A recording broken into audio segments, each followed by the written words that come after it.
The last thing here in 1.4 we're going to do is a continuation of video number 2. So what we're going to do is some translating words into expressions. So we kind of went over variables and algebraic expressions. We kind of almost did some examples of this. My example of, right, you're making $500 every week. So what would your sort of, in some sense, if you're trying to answer or set up an expression to sort of answer the question, how much money will I make over sort of a generic number of weeks, you would say 500 times that W, right? So you're sort of taking a situation or some sort of, word, sentence, right? Turning it into a math problem. This is really when everybody talks about story problems, right? And a lot of times people say they're kind of confusing because you're given a words situation, a little paragraph, and you have to turn it into a math problem. So to get this set up, let's just take a minute and let's review our different sort of vocab that we had for our sort of main operations. So addition, right? We could certainly just say add or plus or more than. Right? Total, what is the total of, the students in the class plus the teachers, right? Increase, right? Sum, all of those things, right? These are our sort of go-to words that mean addition. So that'll be things we're looking for. Subtraction, right? Obviously, you could just say subtract, but also you'll see, minus. Rather than more than, you'll see less than. Instead of the total, right? You can ask for the difference, right? What's the difference between, the number of eggs in the carton before breakfast and then after breakfast, right? Fewer than, decrease, fewer or decrease, kind of opposite words to some of our addition words. Multiplication, obviously just you could say multiply, or times. Product, we said, is sort of a go-to for multiplication. Different examples, if we would say, twice or double, right, means multiply by 2. Triple, quadruple. You never really see anybody say quintuple or something like that, even though in theory, I guess those would be the words. And then division for us,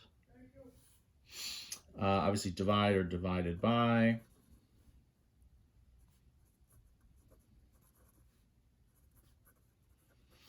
Quotient.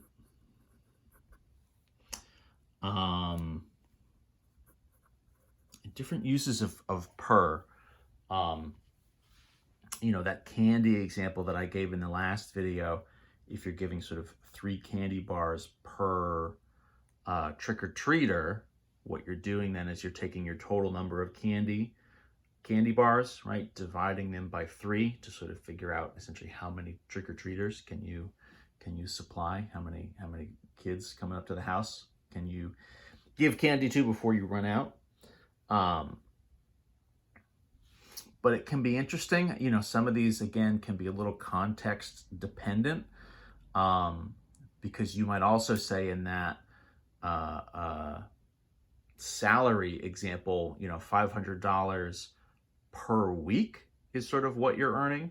And so in that sense, when we sort of were thinking about how much money would I make over some number of weeks, that was sort of because you're talking about it in terms of a rate, and then over however many sort of number of weeks, you're actually doing a multiplication.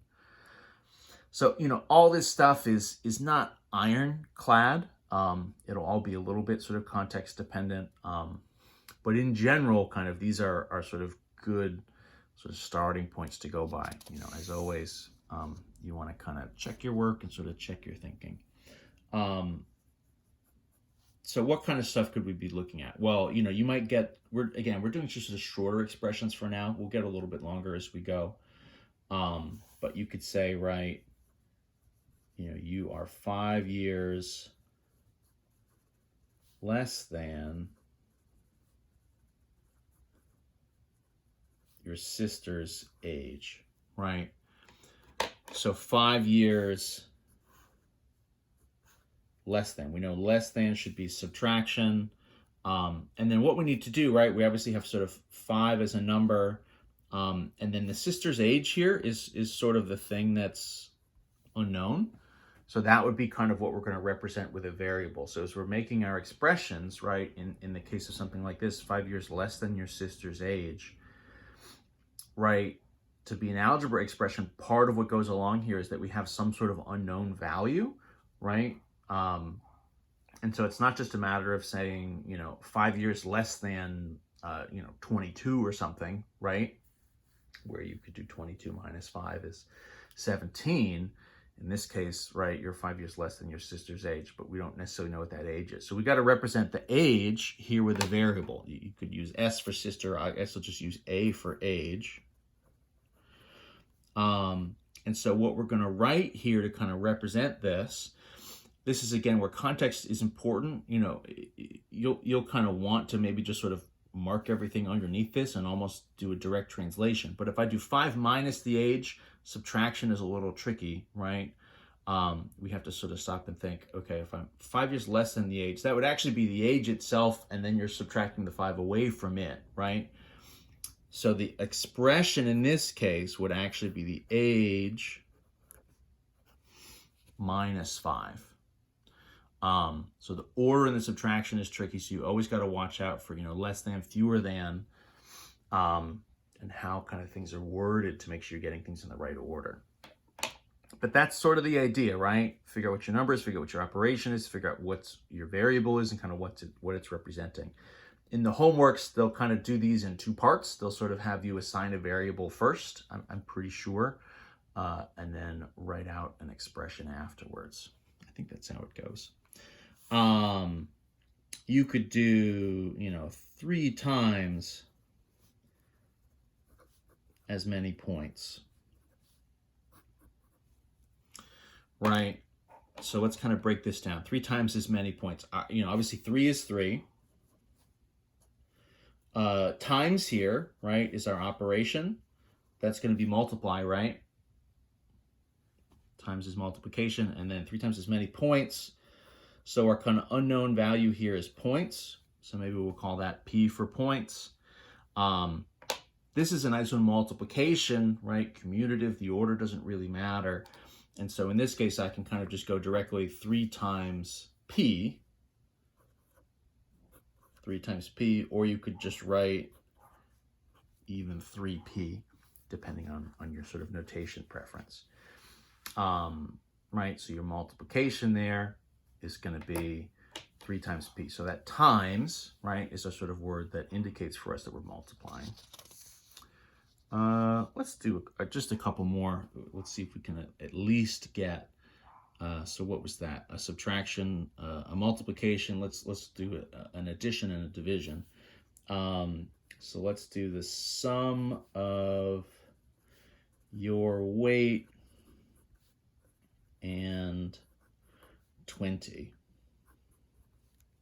So, you got a really heavy backpack or something, right? And you're getting on the elevator, you're getting on a plane, or I don't know where, you're stepping on a scale, right? And so you're saying, okay, so in total, I've got however much I weigh plus this sort of 20-pound backpack, full of potatoes or something, right? 20 pounds is pretty heavy for a backpack, but maybe it's a big backpack. Who's to say? So let's break this down, same as the other ones. So sum is our operation word here, right? Sum means addition, S-U-M. So the sum of your weight and 20. So the weight here is unknown. Let's use W. I mean, in theory, the variable could be anything we want it to be. We could use any letter or symbol that we want.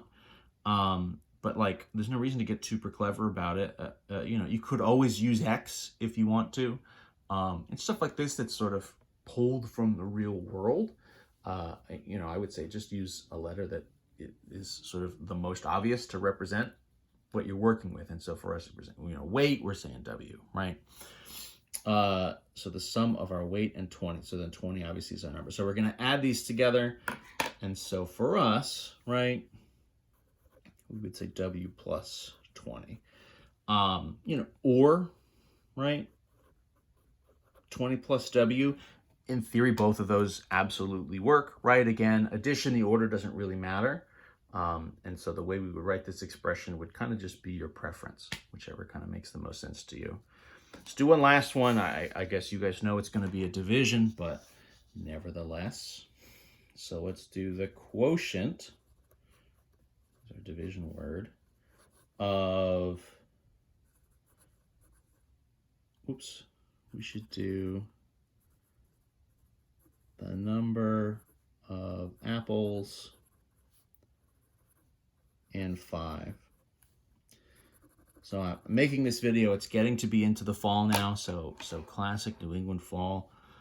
Activity, apple picking. So you go at apple picking with 4 other friends, so there's 5 of you total. You're going to split up the apples at the end of the day. So quotient, we know, is division. We want to sort of divide this up so everybody gets an equal number. So we've got our total number of apples, so that's sort of an unknown. Let's use A again, A for apples, right? And then 5 is kind of our known value here. We're just going to run this in order, right? So division, the order definitely matters. If somebody's saying the quotient of, a number and another number, you're going to set up the division just in that order. So for us, this would be just A divided by 5, right? Or you could write it in the sort of stacked kind of fraction style, A sort of divide by 5 with the fraction bar, right? A over 5. Both of those things are going to work. So those are our quotients. And that's the basics. We could do 10 more examples, but I think it's going to be sort of more of the same. These will get more complex as we go. Just to get us started here in 1.4, we're doing these sort of shorter examples, kind of one operation for each problem to a certain extent. So look for things to get a little bit longer in the future.